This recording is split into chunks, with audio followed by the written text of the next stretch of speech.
잘 기억하시면 좋겠습니다. 기도하게 하신 이라는 이 단어를 잘 기억해 주시면 은혜가 될 줄 믿습니다.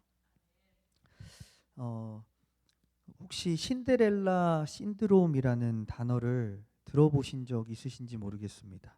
또는 신데렐라 증후군이라고도 말을 하는데 이 단어가 어떤 단어냐면 신데렐라를 생각하면 좀 쉽게 이해가 될 것 같습니다. 주도적으로 자기의 삶을 개척하는 것보다는 언젠간 나에게 백마탄 왕자님이 찾아와서 자신의 인생을 한 번에 바꿔줄 그 구원자가 나타나기를 기다리는 것을 보고 신데렐라 증후군이라고 합니다. 이게 아주 의존적인 그 심리 상태를 칭하는 용어라고 합니다. 그런데 이 신데렐라 증후군에 중요한 특징들이 있는데 먼저 무엇이 있냐면 수동적인 태도를 갖고 있다라는 것입니다. 그래서 자신의 노력으로 무언가를 해결하기보다는 외부로부터 도움이나 행운을 기다립니다. 그리고 두 번째는 현실을 도피합니다. 현재의 고통이나 결핍을 스스로 해결하기 힘든 문제로 생각하고 막연한 환상을 의지합니다. 그리고 세 번째로는 의존성인데 누군가에게 보호를 받고 싶어하는 욕구가 굉장히 강합니다. 그리고 네 번째는 완벽한 상대를 추구합니다. 나를 구원해 줄 대상, 모든 면에서 완벽해야 된다라고 믿는 경향이 있습니다. 그래서 이러한 그 성향을 갖고 있다면 신데렐라 증후군 신드롬이라고 말할 수가 있습니다. 혹시 자기가 해당하는 사람 있으십니까? 우리 다음 중고등부 청년들 중에 잘 생각해 보십시오. 분명히 있을 텐데 수동적인 태도, 현실 도피, 의존성, 완벽한 상대를 추구하는 것 있지 않습니까, 여러분? 자주 들었던 것 같은데 많은 것 같습니다. 병을 많이 앓고 있습니다, 여기 지금. 그런데 그러한 원인을 한 세 가지 정도로 얘기를 하는데 사회적인 환경으로 봤을 때는 과거의 과부장적인 그 사회에서 여성들이 사실은 이런 신데렐라 신드롬이라는 그 증후군을 좀 앓을 수 있는 가능성이 크다라고 말합니다. 왜냐하면 사실은 사회 구조적으로 내가 나가지 못하게 하기 때문에 누군가의 도움을 필요로 하고 의존할 수밖에 없는 삶을 살았기 때문에 사실은 그러한 신드롬이나 증후군을 좀 앓을 수 있을 것이다 라고 말을 합니다. 또 하나의 원인은 양육 방식입니다. 그러니까 부모님이 어린 시절에 아이를 과잉 보호해 주면 자라면서 스스로 선택하고 책임지는 것을 배우지 못하기 때문에 의존적이고 또 누군가의 도움을 바라는 그러한 성향을 갖게 되는 것입니다. 그리고 세 번째는 미디어의 영향입니다. 그러니까 요즘에 미디어를 많이 보면 꼭 그 잘생긴 남자 주인공이 공부도 잘하는데 잘생겼는데 키도 크고 돈도 많습니다. 그래서 반복적으로 그걸 학습합니다. 공부를 해야 되는데 그걸 학습을 해버립니다. 아, 남자는 저런 거구나. 인생은 저런 거구나. 결혼은 저런 거구나. 연애는 저런 거구나. 학습이 됐습니다. 근데 나의 삶에서 이제 그 나타나기를 기다리고 있는 것입니다. 이러한 미디어의 영향으로서 또 이 신데렐라 증후군을 점점 우리 청년들과 다음 세대 친구들이 겪어가는 것 같습니다. 그런데 최근에는 이게 남녀 간의 사랑 관계를 넘어서 일확천금을 꿈꾸고 운명적인 기회만을 기다리는 그러한 심리가 확장되었다라고 말을 하고 있습니다. 그래서 취업을 할 때도 사실은 취업을 할 때 가장 적절한 취업할 수 있는 사람은 어떠한 마인드를 가진 사람이냐면 회사를 위해 내가 죽겠다라는 마인드를 가진 사람입니다. 근데 요즘엔 반대로 돼 있습니다. 나를 위한 대기업이 준비되어 있을 거야 라고 생각한다라고 합니다. 참 어렵습니다. 그런 친구들은 사실 병입니다. 네.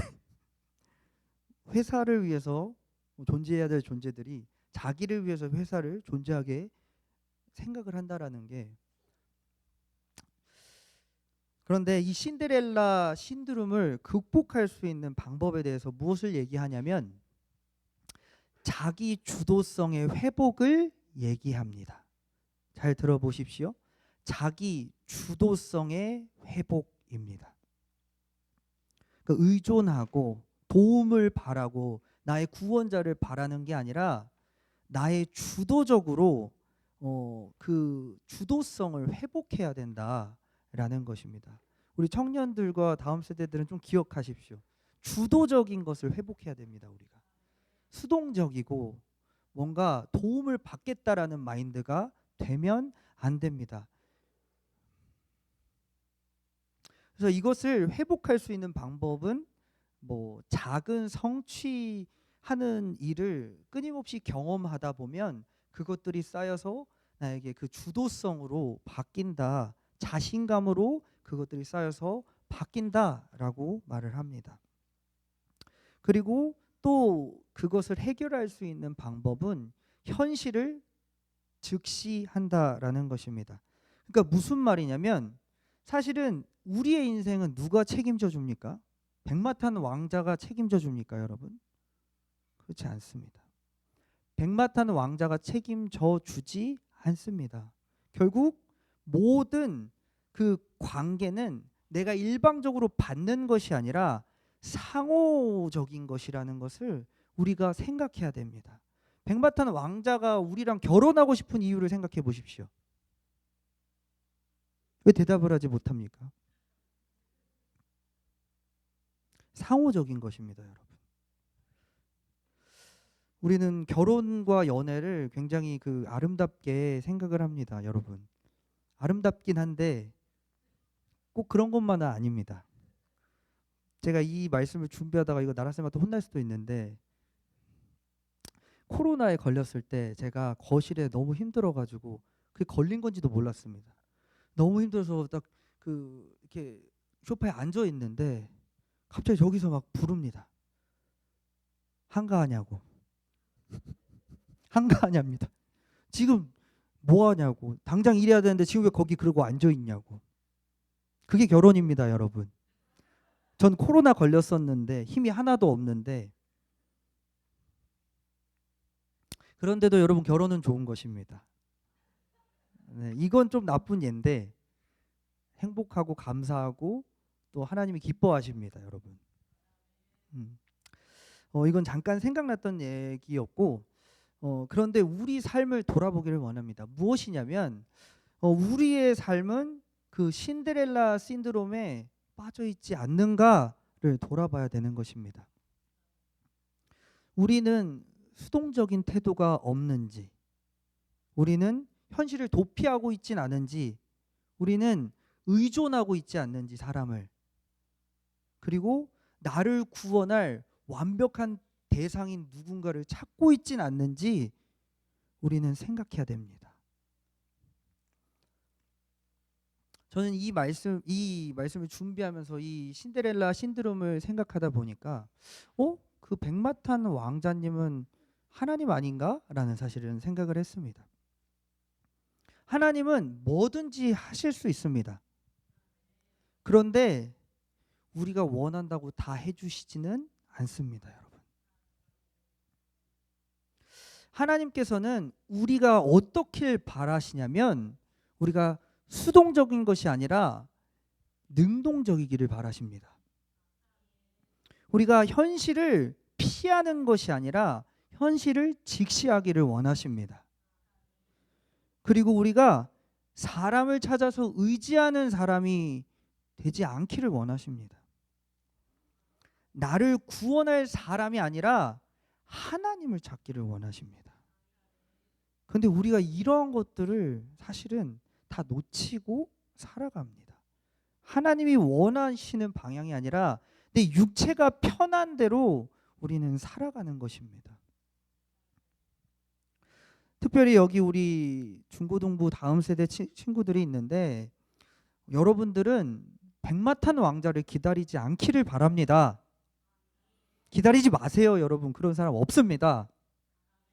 그런 사람은 없고, 우리가 대신 하나님 보시기에 아름다운 능동적인 사람이 되어야 됩니다. 그리고 우리가 현실을 직시하고 나를 구원할 그 남자를 찾아다니는 사람들이 아니라 하나님을 찾는 사람이 되어야 되는 것입니다.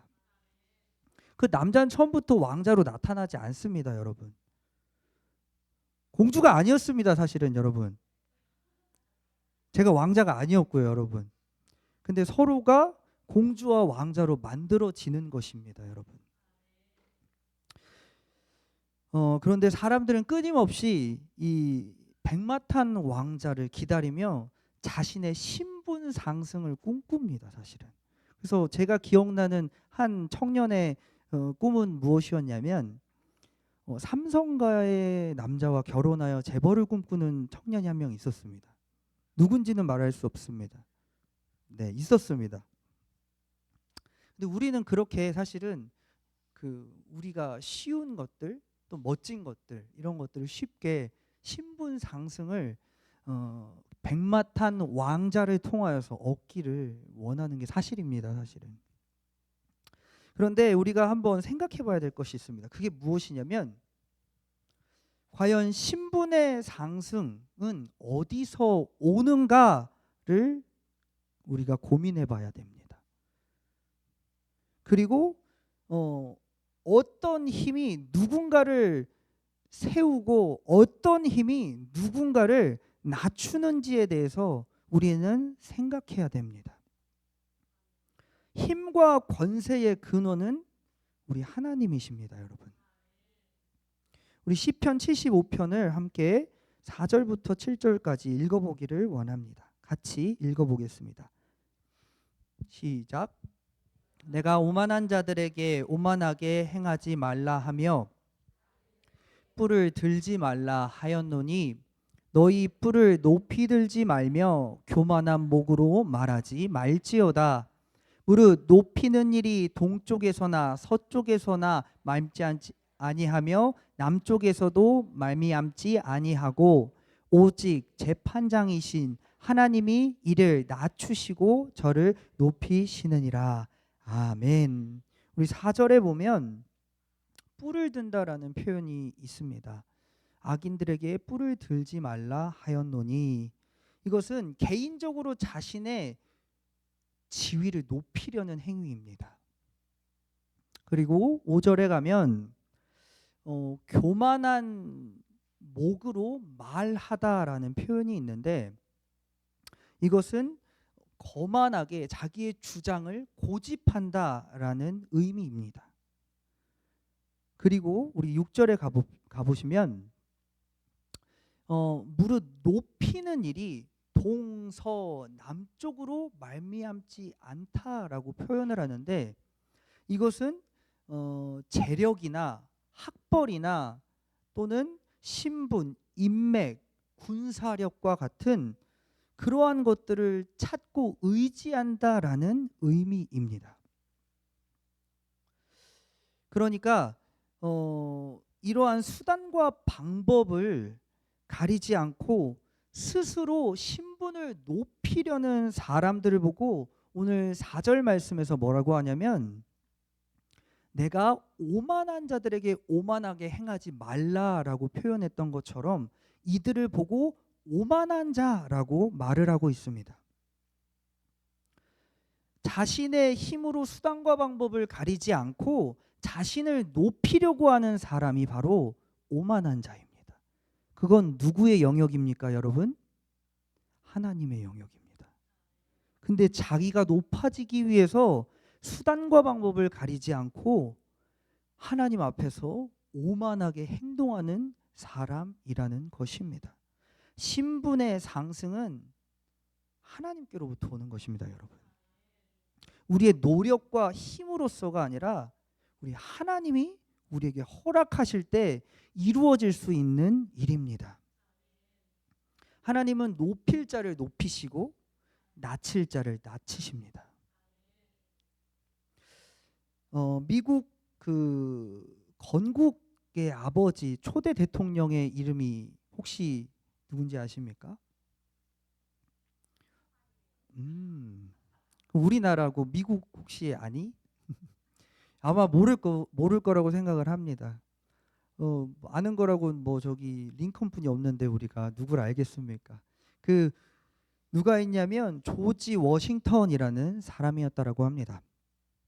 그래서 원래는 영국의 속국으로 있었지만 독립전쟁을 승리함으로써 독립하여 미국을 건국했던 인물이 바로 조지 워싱턴이라는 사람이었습니다. 그래서 이 사람이 초대 그 정부의 미국의 기틀을 만들었던 정말 위대한 사람이라고 존경받는 미국의 대통령이었습니다.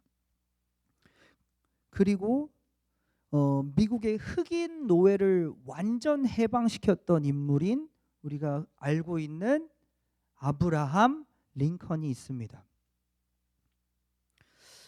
아브라함 링컨이 왜 위대한 사람이냐면 그 당시에 미국은 굉장히 이해관계와 경제와 정치와 모든 것들이 굉장히 달랐습니다. 그래서 어떤 일까지 벌어지냐면 정부에 함께했던 그 주들이 탈퇴하기를 시작합니다.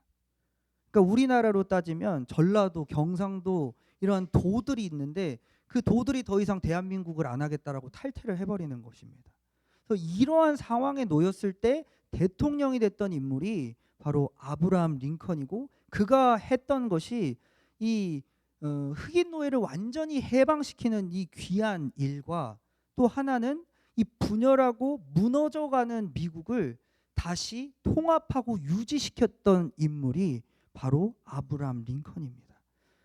정말 엄청난 일을 한 것입니다. 지금 정치의 세계만 봐도 정치권을 통합시키고 유지시킨다는 건 사실 불가능에 가깝습니다. 근데 그 당시에 전쟁이 나고 남북이 갈라지는 그 첨예한 시간 가운데 그것들을 끝내 통합하고 유지했던 인물이 바로 아브라함 링컨입니다. 그런데 지금 조지 워싱턴 초대 대통령과 아브라함 링컨이라는 우리 위대한 대통령 두 분을 얘기를 했는데 이 두 분의 공통점이 있습니다. 혹시 뭔지 아십니까? 개척자. 네. 개척자의 의미도 있는 것 같습니다. 하나님이 세우신 사람. 아멘. 또 그것도 맞는 말인 것 같습니다. 그런데 제가 드리고 싶은 공통점은 무엇이냐면 그들은 대학을 안 나왔습니다, 여러분. 놀랍습니다, 여러분. 미국에서 가장 존경받는 대통령을 꼽으라면 이 사람들이 나옵니다. 그런데 놀랍게도 역대 대통령들은 하버드 출신, 뭐 수많은 명문대학 출신인데 가장 존경받는 사람들은 대학을 안 나왔습니다. 아브라함 링컨은 특별히 밑바닥에서 시작해서 그 신분의 최고봉 대통령까지 됐던 사람입니다. 가난한 개척민, 그러니까 서부 개척 시대에 가난하게 살았던 그 개척민의 아들로 태어났던 사람이 바로 아브라함 링컨이었습니다. 그랬기 때문에 제대로 된 교육 한 번을 못 받았습니다. 그렇지만 미국 최고의 신분인 미국 대통령이 됩니다. 그런데 이 아브라함 링컨은 그래서 이름이 아브라함이 들어가는 건지는 모르겠지만 하나님의 사람이었습니다. 하나님을 신실하게 섬겼던 하나님의 사람이었습니다. 그래서 이 사람이 어떤 일을 하냐면 너무 놀라운 것은 국가 겸비를 위한 금식과 기도의 날을 선포합니다. 말이 좀 어렵습니까? 국가적으로 금식과 기도의 날을 선포했다라는 것입니다. 저는 이게 요나 시대 때 니느웨나 가능할 거라고 생각을 했습니다.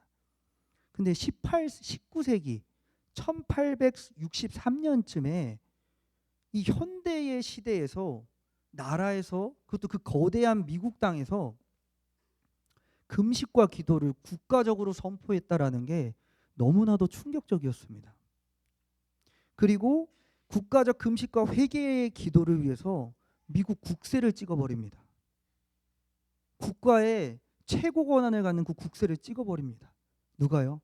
아브라함 링컨이요. 그런 사람이었습니다. 하나님께서는 이 미국이 앞으로 어떻게 될 것이라는 것을 알고 계셨습니다.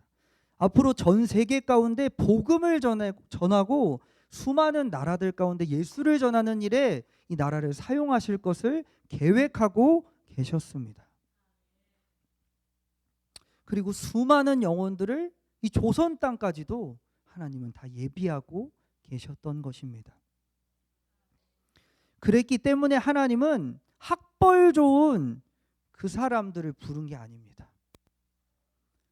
켄터키라는, 저희가 치킨만 알고 있는데 그 켄터키 치킨이 만들어졌던 곳이 거기라고 합니다. 그런데 켄터키에 있는 작은 그 개척민의 아들 아브라함 링컨을 부릅니다. 하나님께서는. 그리고 그 모든 힘의 근원 되시는 신분 상승을 하게도 하시고 않게도 하시는 그 하나님께서 그를 높이십니다. 힘은 우리 하나님께로부터 나옵니다, 여러분. 힘은 우리의 학벌과 우리의 재산에 있지 않습니다, 여러분. 진짜 신분의 상승과 우리의 힘은 우리 하나님께 있습니다. 이 아브라함 링컨을 보면 꼭 다윗이 생각납니다, 여러분. 다윗도 가난한 목동에 아무도 알아주지 않았던 양치기 소년이었습니다. 그런데 하나님이 어느 날 그 양치기를 그 나라 최고의 신분인 왕의 자리에 앉히십니다. 그것도 이스라엘의 역대 최고 전성기의 왕의 자리에 다윗을 앉히십니다, 여러분.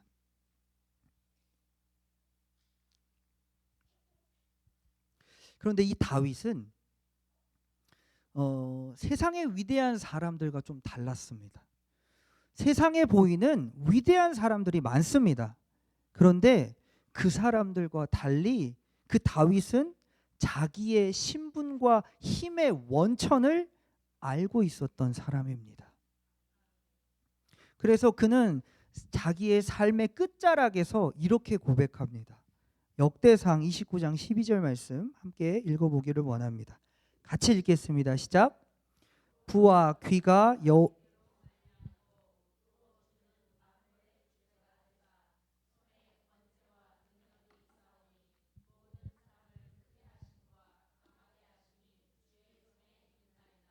아멘. 부와 귀가 누구에게 있다라고 말씀하십니까? 우리 주께 하나님께 있다라고 말씀하십니다.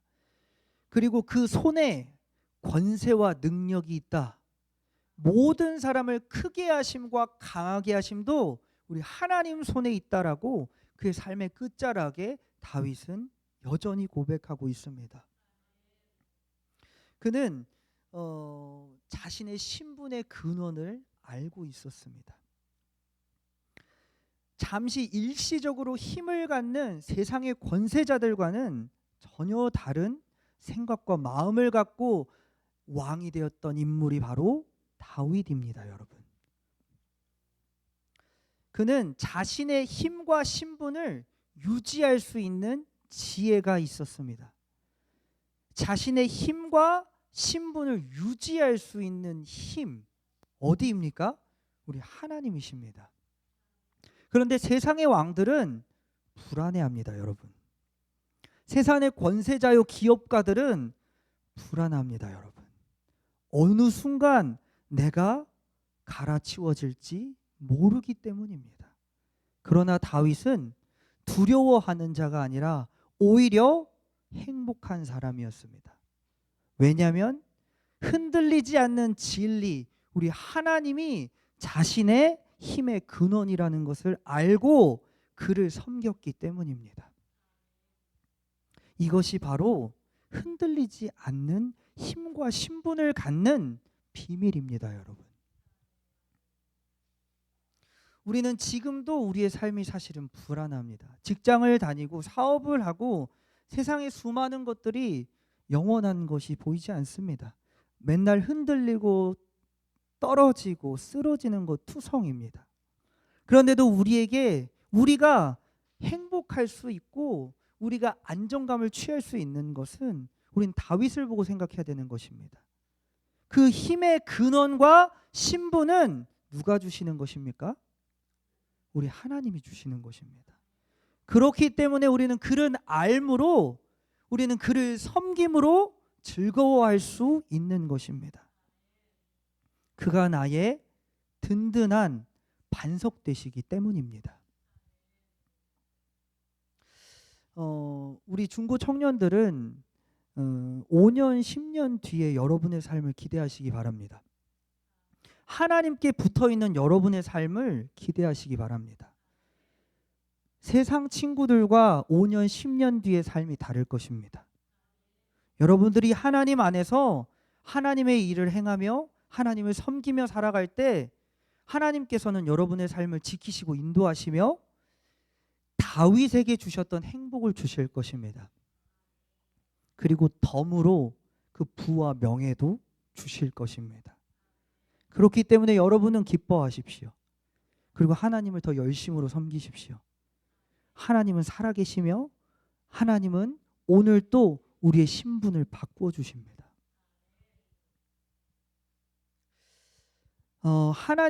하나님께서 또 힘의 원천이라고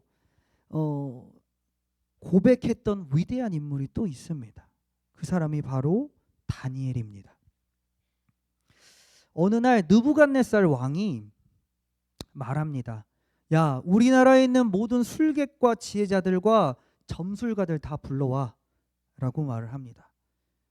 그리고 그들에게 말합니다. 내가 한 꿈을 꿨는데 그 꿈을 니들이 맞추고 해석까지 해내. 만약에 못하면 너희들 다 죽여버릴 거야 라고 무지막지한 말을 합니다.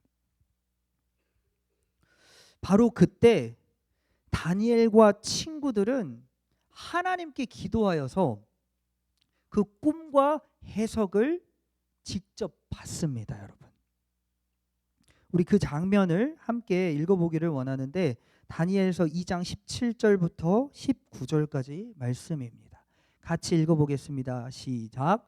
이에 다니엘이 자기 집으로 돌아가서 그 친구 하나냐와 미사엘과 아사랴에게 그 일을 알리고 하늘에 계신 하나님이 이 은밀한 일에 대하여 불쌍히 여기사 다니엘과 친구들이 바벨론의 다른 지혜자들과 함께 죽임을 당하지 않게 하시기를 그들로 하여금 구하게 하니라. 이에 이 은밀한 것이 밤에 환상으로 다니엘에게 나타나 보임에 다니엘이 하늘에 계신 하나님을 찬송하니라. 아멘. 우리 18절 말씀을 띄워주십시오. 정말 놀라운 말씀이 있습니다. 하늘에 계신 하나님께서 이 은밀한 일에 대하여서 불쌍히 여기셨다랍니다. 다니엘과 친구들이 다른 지혜자들과 함께 죽임을 당하지 않게 하시기 위해서 그들로 하여금 구하게 하셨다라고 말씀하십니다. 이게 무슨 말이냐면 여러분, 이 땅을 통치하시는 하나님의 통치 방법을 기억하십니까? 하나님께서는 다니엘의 친구들을 구하게 하셨습니다. 여러분, 이게 정말 놀라운 사실입니다. 다니엘의 친구들을 구하기 위해서 하나님이 먼저 행하셨던 게 무엇이라고요? 그들을 불쌍히 여기사 그들로 구하게 하셨다라고 말씀하십니다. 여러분, 이게 정말 놀랍습니다. 왜냐하면 하나님은 곧바로 그들에게 그 꿈과 해석을 주시지 않으시고 그들로 먼저 구하게 하셨다라는 것입니다. 하나님의 방법이 있다라는 것입니다, 여러분. 하나님이 개입하시는 루트와 길이 있다라는 것입니다. 하나님은 그 하나님의 역사를 이루기 위해서 먼저 그 역사를 이룰 자에게 기도하게 하십니다. 불쌍히 여기시고 곧바로 구원해 주시는 게 아니라 불쌍히 여기시는 자를 기도하게 하셨다라는 것입니다. 놀랍습니다, 여러분. 불쌍히 여기는 거랑 기도랑 무슨 상관입니까? 우리는 생각합니다. 불쌍히 여겨서 기도하게 하셨다라는 건 그 기도를 응답해 주시겠다라는 말씀입니다. 그들이 하나님께 먼저 구합니다. 그러면 하늘에서 하나님께서 곧바로 컨펌을 내려주십니다. 그러면 이 땅에서 바로 현상은 일어나게 돼 있습니다. 이걸 보고 우리는 하늘 컨펌이라고 설교했습니다. 우리는 기억해야 됩니다. 이것이 하나님이 우리 가운데 역사하시는 방법입니다, 여러분. 기도하면 들으시고 응답하신다라는 아주 놀라운 영적인 원리입니다.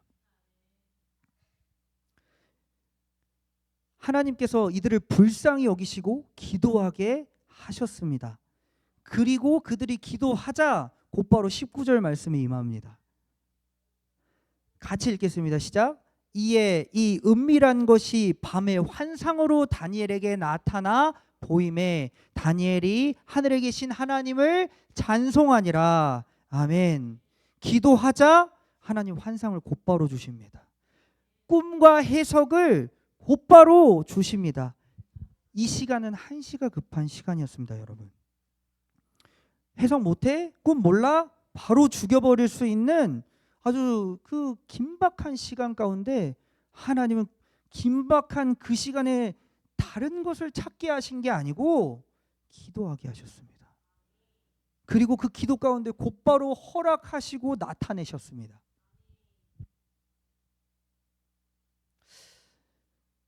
올해 초에 그 우리 청년들과 함께 방학 기간이었는데 우리 뭐 목요일도 모이고 토요일도 모이고 주일도 모이고 금요일과 수요일 예배는 항상 있고, 그래서 그 중에 우리 성찬 쌤이랑 우리 가을 쌤이 월요일 화요일마다 성전에 나와서 기도하는 모습을 보았습니다. 그런데 그 기도할 때 제가 이런 말을 해줬던 기억이 있습니다. 기도하게 하신 이가 이루실 일을 기대합니다. 기도하게 하신 이가 이루실 일을 기대합니다 라는 말을 했습니다. 그리고 시간이 얼마 지나지 않아서 우리 가을쌤이 대학원에 합격하는 일이 있었습니다. 정말 놀랍고 감사한 일이었습니다. 하나님께서 무언가를 이루어 주시고자 할 때 기도하게 하십니다, 여러분. 가장 먼저 기도하게 하십니다. 누구처럼요? 오늘 다니엘과 그 세 친구처럼요. 그리고 그 기도를 받으시고 하나님은 합법적으로 개입하십니다. 우리의 삶에, 우리의 집과 가정과 교회와 나라에 하나님이 너무나도 필요한 시기입니다. 지금 너무나도 내 삶과 우리의 집과 우리 교회와 우리의 나라 가운데 하나님의 개입이 필요합니다, 여러분. 그래서 우리는 합법적으로 하나님이 개입하시는 그 방법을 우리는 사용해야 됩니다. 우리는 먼저 기도를 올려드려야 하는 것입니다. 신분의 상승도 말씀드리고 힘의 근원도 오늘 말씀드렸습니다. 하나님께서 하시면 됩니다. 하나님께서 나를 들어 쓰시면 됩니다. 하나님께서 이 나약한 자에게 힘을 주시고 지혜를 주시면 됩니다. 오늘 우리가 여기에 왜 모였습니까? 나라와 민족과 열방을 위해 기도하기 위해서 우리는 여기 모여 있습니다. 그런데 놀라운 사실은 무엇이냐면 하나님이 이 나라와 열방을 살리시기로 작정하셨다라는 사실입니다. 왜냐하면 오늘 우리에게 기도를 요구하시기 때문입니다, 여러분. 우리를 기도하게 하신 이가 누구십니까? 우리 하나님이십니다. 왜 기도하게 하십니까? 응답을 주시기 위해서 기도하라고 하시는 것입니다. 이 나라를 살리시기 위해서 저 이스라엘과 미국과 열방 가운데 하나님이 그들을 살리시기 위해서 우리 충성교회를 사용하시겠다라고 하나님 말씀하시는 것입니다. 우리가 그래서 오늘 함께 모여 하나님께 기도하는 것입니다. 우리 기도하게 하신 그분이 이루실 일을 기대하면서 오늘 우리는 이 시간 나아가야 됩니다. 우리 이 시간 하나님께 나아갑시다.